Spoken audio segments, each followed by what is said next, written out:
안녕하세요. 네, 심능교 이정호 목사입니다. 오랜만이죠? 네, 휴가도 갔다 왔고 한 주를 쉬고 이제 또 이번 주에 물론 예배를 드리지만 이렇게 신학 강좌로 먼저 인사를 드립니다. 원래는 라이브로 뭐 참석하는 신청한 사람들에 한해서 진행하려고 했는데 네, 참석률이 저조해요. 그럴 수밖에 없는 게 뭐 목요일에 오전 시간이고 하니까 대부분 다 직장 생활 하니까 많이들 참석을 못 하셔서 그래서 좀 고민이 됐습니다. 그러다가 어차피 우리 뭐 라이브를 할 이유가 있나 그래서 이렇게 녹화로 급하게 영상을 만들어 봤습니다. 그러니까 여러분들 편한 시간에 이 강좌를 들으시면 되겠습니다. 일주일에 한 번씩. 그래서 오늘은 우리가 초기 기독교 신학의 세 갈래 길이라는 큰 주제를 가지고 한 4번 정도, 5번 정도 아마 강좌가 진행될 것 같은데요. 그 첫 번째 시간을 가져보려고 합니다. 이 이름만 들어도 재미없을 것 같은 이야기지만 듣고 나면 나름 그래도 재밌었다 라는 생각이 들도록 열심히 한번 해보도록 하겠습니다. 메인 텍스트는 이 기독교 사상사라는 책입니다. 이게 꽤 오래된 책이에요. 네, 오래된 책입니다. 이게 제이얼 유스토엘 곤잘레스라는 분, 우리가 지난번에도 말씀드렸다시피 주기도문에 관련한 책을 쓴 그 저자의 아주 오래된 책입니다. 지금도 이 책이 나오는지는 잘 모르겠는데요. 제가 정말 예전에 사서 읽었던 책입니다. 몇 년도 읽었는지 기억도 잘 안 나지만 그래서 글자체도 보면 이게 되게 오래된 책이구나 싶을 정도로 오래된 책입니다. 그러나 그 내용만큼은 얇은 책이긴 하지만 그 내용만큼은 굉장히 훌륭한 책이고 제가 이 책을 학부 시절에 아마 읽었던 것 같은데 대학생 때죠. 그때 읽고 나서 우리가 가지고 있는 기독교 신학의 이 굉장히 수많은 본류들 중에서 지류 중에 지류구나 라는 깨달음을 갖게 되기도 했죠. 어쨌든 그래서 초기 기독교 신학의 세 갈래 길 첫 번째 강의를 이제 본격적으로 시작해 보려고 합니다. 수강 신청 필요 없고 그냥 편하실 때 보시면 되겠습니다. 이번 첫 번째 강의를 진행해보고 어느 정도 분량이 나올지를 좀 생각을 해봐야 될 것 같긴 한데요. 어쨌든 일단 뭐 해보는 거죠. 우리가 믿는 신앙이 진짜라는 자신감, 특히 한국 기독교인들은 그런 자신감들이 있죠. 그래서 우리는 맞고 저들은 틀리다. 장로교 신학을 가지고 있는 사람들은 칼빈은 맞고 뭐 딴 사람들은 틀리다. 뭐 이런 식의 생각들을 가지고 계신 분들도 많고 또 장로교만이 진짜 기독교다. 뭐 이렇게 생각하시는 분들도 많지만 현실적으로는 그렇지 않습니다. 우리나라에서야 장로교가 제일 크지만 미국에서는 감리교가 제일 크죠. 그리고 지역마다 또 유럽에서는 또 다른 이야기들이 있습니다. 현재 우리나라 기독교 신학은 대부분 19세기 미국의 부흥운동의 뿌리를 두고 있어요. 그리스도론, 구원론, 뭐 교회론, 종말론 이런 다양한 학문들에 대해서 미묘한 차이는 있을지는 모르겠지만 기본적인 바탕은 우리나라에는 장로교나 감리교나 성결교나 뭐 대부분 다 비슷하다 이렇게 보시면 되겠습니다. 그래서 기독교 역사 전체에서 보자면 한국 기독교의 뿌리가 된 19세기 미국 부흥운동은 이 초기 기독교라는 신학적 갈래로부터 보자면 정말 수많은 지류들 중에 가장 끝에 있는 지류 중에 지류라고 볼 수가 있는 거죠. 그래서 우리가 믿는 신앙이 본류다가 아니라 지류라는 깨달음, 나와는 다른 비슷하지만 다른 신앙을 가지고 기독교 신앙을 가지고 있는 수많은 지류들이 존재한다라는 깨달음이 굉장히 전 중요하다고 생각합니다. 그게 우리의 신앙을 또 겸손하게 해주는 길이기도 하고요. 그런 의미에서 이 기독교 사상사, 좀 전에 말씀드렸던 이 유스토 곤잘레스의 책은 내가 믿는 신앙만이 진짜라고 주장하는 사람들의 교만을 꺾고 겸손하게 만들어주는 그런 아주 좋은 책이 되겠습니다. 그래서 콜롬비아 신학대학교에서 오랫동안 교회사를 가르쳐 왔던 유스토 곤잘레스의 통찰을 엿보는 즐거움을 우리가 함께 누려봤으면 좋겠습니다. 저자의 이야기이지만 우리가 이 저자의 강의를 직강할 수 없으니까 제가 알기 쉽게 잘 전달해 드리도록 해볼게요. 질문 하나 드려보죠. 여러분, 초기 기독교 신학의 중심지가 어디였을까요? 어디일 것 같으세요? 초기 기독교라고 하면 예수님께서 사셨고 죽으셨고 부활하셨고 승천한 이후에 2세기경 3세기 4세기 요 때를 얘기하는 거죠. 그때가 중심지가 어디였을 것 같으세요? 예루살렘? 로마? 그리고 또 생각나는 데 있으세요? 네, 대부분 이 두 가지 도시를 이야기하실 겁니다. 그런데 사실은 그렇지 않더라는 거예요. 예루살렘은 주후 70년경에 로마에 의해서 파괴되었습니다. 그리고 주후 135년에 예루살렘에서 두 번째 반란이 벌어지거든요. 그러면서 예루살렘에 사는 모든 유대인이 예루살렘 밖으로 다 추방이 되는 일이 벌어지죠. 그리고 다시 또 1세기가 지나기 전에, 그러니까 주후 135년이면 2세기잖아요. 그 2세기 때 유대인들이 다 예루살렘에서 출방되고 예루살렘은 새로운 로마의 도시로 거듭나게 되는데요. 엘리아 카피톨리나라는 이름으로 재건되게 됩니다. 그러니까 로마 도시화가 되는 거죠. 그렇다면 로마는 어떨까요? 로마는 물론 2세기경까지 상당한 규모의 기독교 공동체가 존재하기는 했어요. 바울이 로마서에 보낸 편지에도 보면 그 로마에 있는 사람들, 로마에 있던 기독교 공동체가 있다는 것을 우리가 알 수가 있죠. 그렇지만 로마가 기독교 신학의 중심이 되었던 초기 역사는 별로 없습니다. 중세에 지나면서는 또 모르겠지만. 그래서 초기 기독교 신학의 중심지 하면 생각날 만한 게 예루살렘과 로마를 떠올리시지만 사실은 그렇지 않았다는 게 이제 이 곤잘레스의 주장이고, 그렇다면 어디일까? 세 군데를 우리가 볼 수가 있는데요. 이 유스트 곤잘레스는 이 세 군데의 신학을 각각 유형 A, 유형 B, 유형 C 이렇게 분류를 하고 있어요. 그래서 우리가 첫 번째 볼 것은 유형 A입니다. 근데 그 전에 우리가 먼저 지도를 좀 살펴보려고 해요. 이게 또 전체 지도를 보지 않으면 그림이 잘 그려지지 않으니까 아마 제가 자막으로 또 그림을 보여드릴 건데요. 먼저 예루살렘, 이 전체 지도에서 예루살렘은 바로 이쪽에 여기 있습니다. 아주 작죠? 아주 작은 지역이 하나가 있고요. 그 다음에 로마는 잘 아시다시피 신발 모양으로 된 이 지역에 로마가 있습니다. 말씀드렸다시피 예루살렘과 로마는 기독교 신학의 중심지가 아니었다고 제가 앞에서 이야기 드렸습니다. 그러면서 새로운 중심지가 세 군데 있다라고 말씀드렸는데요. 거기가 바로 첫 번째가 카르타고, 이 카르타고는 아프리카, 현재 튀니지 지역에 있는 도시입니다. 고대 도시죠. 두 번째는 이집트의 나일강의 입구에 있는 알렉산드리아라는 도시고요.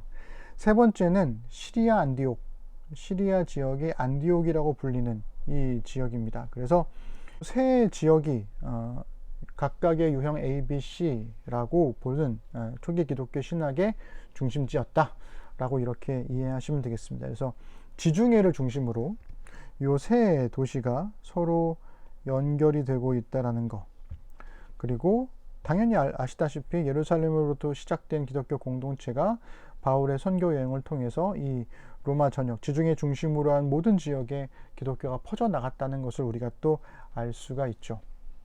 자, 그러면 우리 첫 번째부터 한번 들어가 볼까요? 초기 기독교 신학의 첫 번째 유형은 이 카르타고, 라틴 신학이라고 불리는 카르타고 지역이라고 볼 수 있습니다. 이 카르타고는 주전 800년경에, 그러니까 주전입니다. 800년경에 페니키아인들에 의해서 세워진 고대 도시예요. 그러니까 훗날 이제 카르타고를 중심으로 한 이 포에니 전쟁의 결과, 로마와 카르타고가 대결을 하죠. 그때 막 한니발 장군 나고 뭐 이런 이야기. 근데 이 포에니 전쟁에서 카르타고가 집니다. 한니발이 지죠. 그러면서 주전 146년에 로마에 의해서 이 카르타고가 완전히 파괴돼요. 그리고 훗날 로마에 의해서 이 도시가 다시 재건됩니다. 그러니 재건될 때는 당연히 로마화된 도시가 되는 거죠.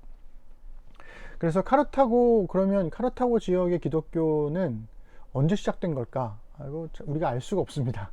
자료가 많지가 않아서. 그렇지만 분명한 것은 2세기 말경, 그러니까 예수님께서 승천하시고 한 100년 후쯤이 되면 기독교 공동체가 이미 그 카르타고 지역에 존재하고 있었다는 것을 여러 기록들을 통해서 알 수가 있습니다. 그리고 이 카르타고에서 이 서방 기독교 신학의 주창자로 볼 수 있는 이 터툴리안이라고 하는 학자가 등장을 하죠. 이 터툴리안은 주후 173년경에 기독교로 개종한 사람이에요. 그가 이단과의 논쟁을 통해서 기독교 신학을 수호하는 역할을 하게 됩니다. 그는 라틴어로 기독교에 관한 다양한 저술들을 남겼어요. 그래서 라틴어로 된 기독교 용어를 발전시킨 인물이 누구냐? 이 터툴리안이 되는 거죠. 잘 아시다시피 구약 성경은 히브리어, 그리고 신약 성경은 헬라어로 기록되었죠. 네, 헬라어 이후에 서방 신학을 주름잡은 언어는 라틴어가 되고, 그 라틴어의 첫 번째 작가가 이 터툴리안이 된다는 겁니다. 이 터툴리안은 이 수많은 다작들을 통해서 굉장히 유명한 어록들을 남겼습니다. 그러니까 특히 역사 신학을 공부하는 사람들은 한 번쯤은 들어봤을 법한 그런 이야기들인데요. 예를 들면 기독교인들의 피가 복음의 씨앗이다. 이거 우리 많은 목사님들이 혹은 선교사님들이 설교할 때 하시는 이야기잖아요. 순교자의 피가 복음의 씨앗이다. 뭐 이런 이야기. 이게 처음으로 말한 사람이 터툴리안이었고요. 아테네인들이 진실로 예루살렘과 무슨 관계가 있는가, 이런 말들도 한 번쯤은 들어보셨다고 말하면 안 되겠죠? 아닐 수도 있고. 근데 이 아테네와 예루살렘이 무슨 관계가 있냐, 이 얘기는 아테네의 철학이 예루살렘의 이 성경과 무슨 관계가 있냐, 기독교 신앙과 무슨 관계가 있냐, 이런 질문이 되는 겁니다. 그래서 터툴리안의 신학의 특징을 살펴보면 이 터툴리안은 법률가였던 것 같아요. 그가 법적인 용어들을 사용해서 그리스도인의 죄 용서와 구원에 관한 복음을 기술을 했습니다. 그래서 이단들과 논쟁할 때도 이 법률적 논증을 통해서 기독교를 변호하죠.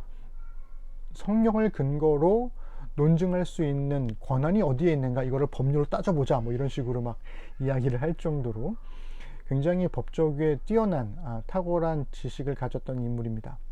그래서 이 터툴리안은 이단의 특징을 뭐라고 부르냐면 철학과 복음을 혼합한 혼합주의자들, 이렇게 비판을 했어요.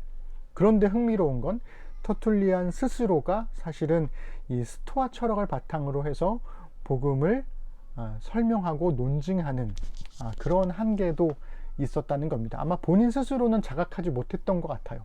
그렇지만 이제 후대 사람들이 보기에는 그가 그렇게 비판을 하고 있지만 그 스스로는 사실 스토아 철학을 바탕으로 해서 복음을 설명하고 있구나, 이렇게 알게 되는 거죠. 그래서 이 카르타고를 중심으로 한 터툴리안의 신학의 특징을 한마디로, 한 단어로 요약하면 법으로 이야기할 수 있겠습니다. 그래서 복음에 관한 법적인 해석을 처음 이야기하고 글로 남긴 사람, 라틴어로 남긴 사람이 바로 이 첫 번째 신학 유형 터툴리안의 업적이라고 할 수가 있겠습니다. 그러니까 이 복음에 대한 법적 해석이라고 하면 죄 용서, 구원, 속죄, 뭐 이런 것들 이야기하는 거잖아요. 죄가 있는데 이 사람의 죄를 어떻게 다른 제3자가 용서할 수 있겠는가?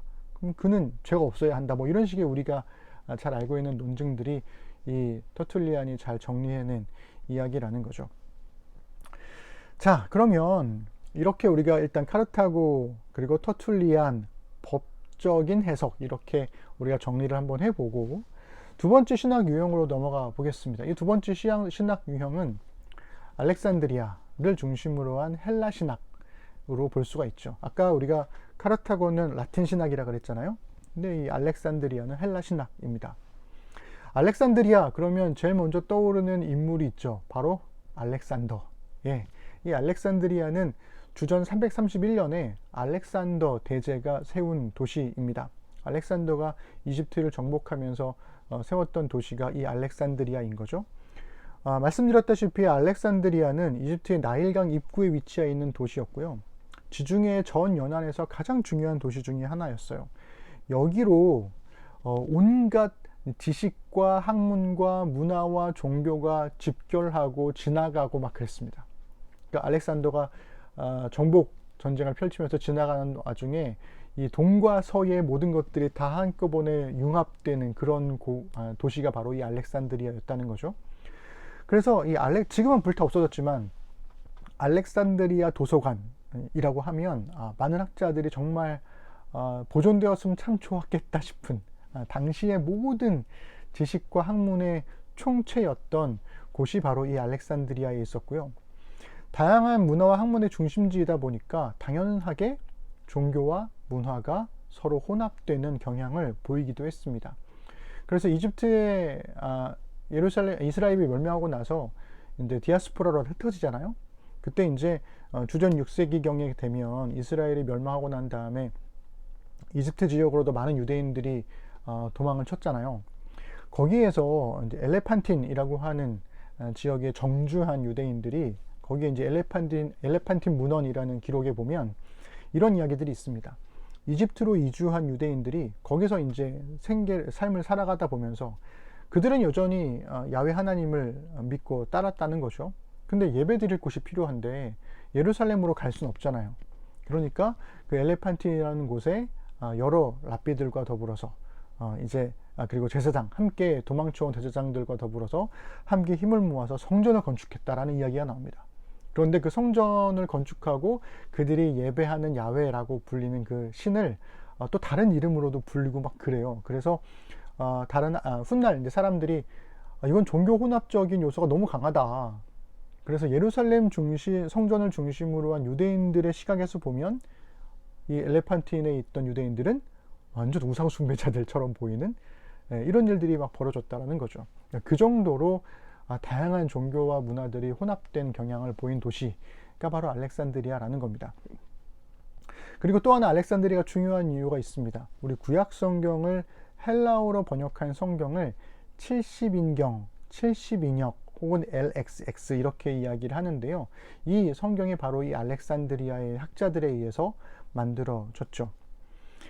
카르타고와 마찬가지로 이 알렉산드리아의 기독교 공동체도 어떻게 시작되었는지가 불분명합니다. 알려지지 않았어요. 그렇지만 마찬가지로 2세기 중반쯤이 되면 이미 이곳에도 기독교 공동체가 번성하고 있었다는 것을 알 수가 있습니다. 자, 카르타고에 터툴리안이 있었다면 이 알렉산드리아에는 두 번째 신학 유형 B의 주창자가 등장하는데요. 그가 바로 오리겐이라는 사람입니다. 정말 위대한 학자라고 알려져 있죠. 오리겐은 알렉산드리아에서 태어났어요. 185년경에 주후 185년경에 기독교 가정에서 태어났고요. 오리겐의 아버지는 순교하셨습니다. 그리고 순교한 아버지를 따라 이 오리겐도 함께 순교하려고 했는데 엄마가 이 오리겐이 밖에 나가지 못하게 옷을 숨겨버렸어요. 그래가지고 순교는 하지 못하게 되었지만 아버지를 따라서 가정의 신앙을 따라서 기독교에 헌신하게 됩니다.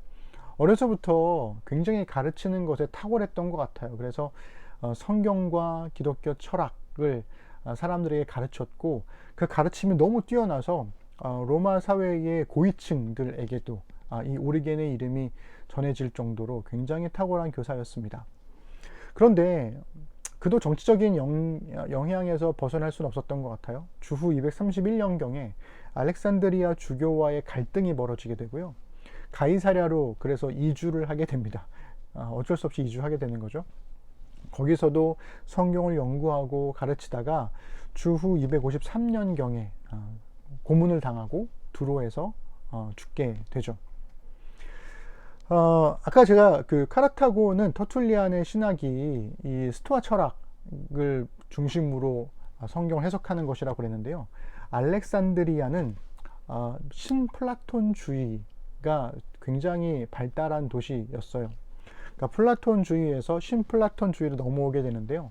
이 플라톤주의는 변하는 실제 너머에 있는 불변하는 진리, 변하지 않는 진리를 찾고 추구하는 철학을 이야기하는 겁니다. 그리고 이 신플라톤주의는 영원하고 불변하는 유일자가 있는데 그게 기독교인들은 하나님이라고 부르겠지만 그들에게는 변하지 않는 유일자가 있다, 어떤 신이 있다라고 얘기를 하는 거죠.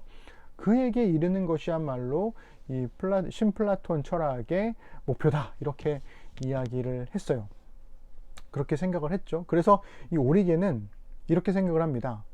그가 살고 있던 알렉산드리아에 편만했던 신플라톤주의의 사상을 근거로 해서 성경이야말로, 성서야말로 신플라톤주의가 추구하는 목표다 라고 해석을 하는 거예요. 이 신플라톤주의를 가장 잘 드러내는 것이 바로 성경이다 라고 이야기를 하는 거죠. 그래서 이 터툴리안 신학의 특징을 법이라고 우리가 한 단어로 얘기했다면, 이 오리겐의 신학적 특징을 진리라고 부를 수 있겠습니다. 불변하고 초월적인 진리가 있고, 그 진리는 이성과 계시로부터 온다. 그러니 하나님께서 성경을 유대인에게 주셨던 것처럼 철학은 이방인들을 하나님께로, 그리스도에게로 인도하기 위해서 주신 이 기독교 신앙의 한여 역할을 하는 것이다 라는 아주 유명한 말을 남기게 됩니다. 그래서 이 오리겐은 철학과 기독교 신앙 사이의 일치를 발견했고 그것을 드러내려고 노력했던 학자였어요. 그래서 신앙에 관한 이 철학적 논증을 적극적으로 수용하는 일들을 하게 되죠. 그러니까 아까 얘기했던 터툴리안과는 좀 다릅니다. 터툴리안은 신학과 철학이 융합하는 것을 반대하면서도 본인이 철학을 가지고 신학을 대변하는 역할을 했다면, 오리겐은 적극적으로 철학을 수용을 해서 그걸 가지고 기독교 신학을 설명하는 역할, 논증하는 역할을 했다는 것에서 약간 차이점이 생기는 거죠. 자, 그리고 마지막 세 번째가 바로 기독교 신학의 세 번째 유형 C라고 불리는 건데요. 이것은 시리아 안디옥, 동북 지중해안을 중심으로 한 소아시아 지역에서 발전한 신학을 이야기합니다. 시리아 안디옥, 이 지역은 주전 301년에 셀류코스 1세에 의해서 세워진 도시예요. 이 소아시아 지역에 있는 도시들은 약탈된 적이 없습니다. 그러니까 로마에 의해서 뭐 카르타고처럼 막 파괴되거나 이런 적이 없어가지고 아주 오랫동안 고대의 유산들을 잘 보존해 온 도시들이고, 그러다 보니까 당연히 덜 로마화 되었죠. 다른 도시들보다 훨씬 덜 로마화된 도시였습니다. 그리고 안디옥에는 당연히 매우 크고 오래된 유대교 공동체가 아주 오래전부터 존재했었죠. 지도로만 봐도 예루살렘과 시리아의 안디옥은 그리 멀리 떨어져 있지 않기 때문에 더 그랬을 겁니다. 그런데 여러분, 시리아 안디옥 하면 떠오르는 이야기가 있지 않으세요? 바로 우리가 가지고 있는 사도행전. 잘 모르겠습니다. 깜짝이야. 제가 도울 수 있는 다른 부분이 자꾸 이제 시리아를 얘기하면 아이패드에 시리가 떠가지고 수리아라고 바꿔볼게요. 수리아라고도 하니까. 네, 어쨌든 그래서 사도행전에 이 안디옥 교회가 등장하잖아요. 그러니까 이방인 선교의 전초기지 역할을 했던 이 안디옥 교회, 이 안디옥 교회에서 그 바나바와 바울을 파송하잖아요. 그리고 이 안디옥 교회에서 처음으로 예수님을 믿는 사람들을 기독교인이라 불리는 일이 벌어지기도 했었죠. 이 안디옥은 굉장히 중요한 교회였습니다. 중요한 지역이었던 게 마태복음이 안디옥에서 기록된 것으로 추정하기도 하고요, 학자들이. 그리고 요한복음과 서신서들도 에베소를 비롯한 이 소아시아 지역의 교회들과 연결되어 있죠.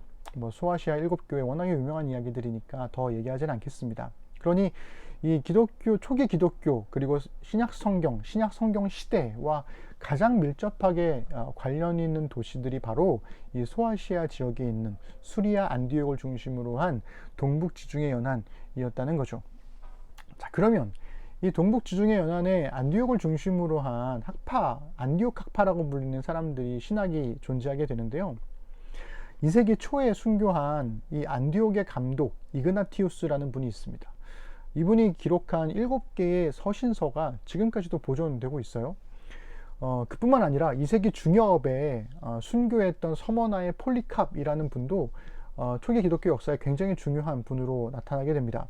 그리고 순교자 저스틴 혹은 유스틴이라고 불리는 기독교인들도 있었죠. 그러니까 이 수리아 안디옥에서 굉장히 많은 유명한 기독교인들이 배출되었음을 알 수 있습니다. 동북 지중해 신학의 이 안디옥 신학의 학파의 가장 중요한 주창자는 이레니우스예요. 카르타고는 터툴리안, 알렉산드리아는 누구라 그랬죠? 오리겐. 그리고 이 수리아는 이레니우스입니다. 이레니우스는 시리아를 중심으로 한 이 안디옥을 중심으로 한 지역의 신학을 갈리아, 고울 지역이라고 하죠. 그곳에 리옹이라는 곳으로 가져가게 되고 거기에서 대부분의 여생을 살게 돼요. 거기서 그러니까 이 리옹에서 안디옥 학파의 신학을 가르쳤음을 알 수가 있는 거죠. 근데 흥미로운 건 이 이레니우스만의 독특한 특징이 있어요. 터툴리안과 오리겐은 학자였거든요. 그리고 변증가였고, 그런데 이레니우스는 목회자였습니다. 그리고 터툴리안과 오리겐은 학자니까 당연히 다작가였어요. 많은 글들을 써가지고 이단들과 논쟁을 했는데, 이 이레니우스는 두 편의 중요 저작들 그리고 몇몇 단편들을 제외하고는 남겨진 기록이 없습니다. 왜일까요? 목회자니까. 목회하기 바쁘니까요. 그리고 제일 중요한 특징이 하나가 있는데요. 이레니우스는 속사도의 제자입니다.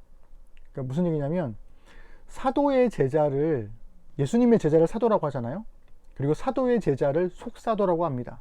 그리고 이 속사도의 제자가 바로 이레니우스인 거죠.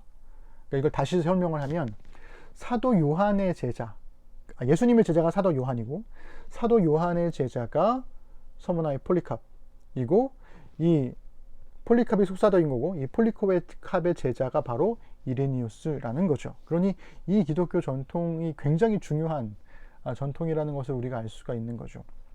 그래서 이 지역의 신학을 우리가 보통은 안디옥 학파라고 부르고요. 기독교 신학의 역사 속에서 굉장히 깊이 뿌리내리고 있었다. 이렇게 이해할 수 있습니다. 따라서 우리가 이레니우스를 중심으로 한 이 세 번째 유형의 안디옥 학파의 신학의 특징을 한 단어로 역사라고 말할 수가 있겠어요. 다시 한번 정리해 볼까요? 터툴리안은 법, 그 다음에 오리겐은 진리, 그리고 이레니우스는 역사. 여기서 말하는 역사는 과거의 기록으로서의 역사가 아니에요. 여기서 말하는 역사는 미래로부터 다가오시는 하나님이 일하시는 역사를 의미하는 겁니다. 자, 정리해 볼까요? 벌써 27분이 지났네요. 자, 정리해 보면 이렇습니다. 지도와 함께 살펴볼게요. 카르타고를 중심으로 한 신학 유형 A, 그리고 이것은 터툴리안이 있죠. 터툴리안은 도덕을 중요하게 여겼고 법적으로 복음을 해석했고 스토아 철학을 기반으로 하고 있었습니다. 알렉산드리아를 중심으로 한 신학 유형 두 번째 B는 오리겐이 대표자고요. 형이상학적인 해석을 했고 진리를 발견하고자 했고 신플라톤주의 혹은 플라톤주의에 기반을 두고 있죠. 안디옥을 중심으로 한 세 번째 신학 유형은 이레니우스를 중심으로 하고 있고 목회적이고 역사를 중심으로 성경을 해석하고 있습니다. 이렇게 물론 이렇게 단편적으로 유형론으로 구분하는 것에 명확한 한계가 있기도 해요. 과연 이렇게 날선 것처럼 이렇게 표로 이렇게 구별할 수가 있느냐 이렇게 말씀하실 수도 있는데요. 물론 그런 한계가 있습니다. 그렇지만 하나의 특징들, 우리가 공부하는 과정이니까 또 초기 기독교 신학의 흐름을 연구하는 과정이니까 이러한 유형론의 한계는 어쩔 수 없는 것 같기도 해요. 그럼에도 불구하고 그러면 A 유형의 신학은 카르타고의 신학은 카르타고에서만 발견되냐? 그렇지 않다라는 거죠. 기독교 신앙에 대한 법적인 해석, 진리로 인한 해석 혹은 역사로 인한 해석, 이러한 다양한 해석 방법들은 다른 지역에서도 종종 발견되곤 하는데 주로 시작된 그리고 주된 신학적 해석 방법이 이 지역에 따라 특징을 가지고 있다. 이 정도로 우리가 생각해 보시면 되겠습니다. 이 셋 중에서 가장 오래된 신학적 전통이 안디옥 학파, 즉 소아시아를 중심으로 한 안디옥의 신학이라면 이 카르타고와 알렉산드리아를 중심으로 한 신학에서도 이 안디옥 학파의 신학적인 해석의 영향이 발견되는 것 또한 자연스럽다고 생각할 수가 있겠습니다. 어느 정도 정리가 되셨나요?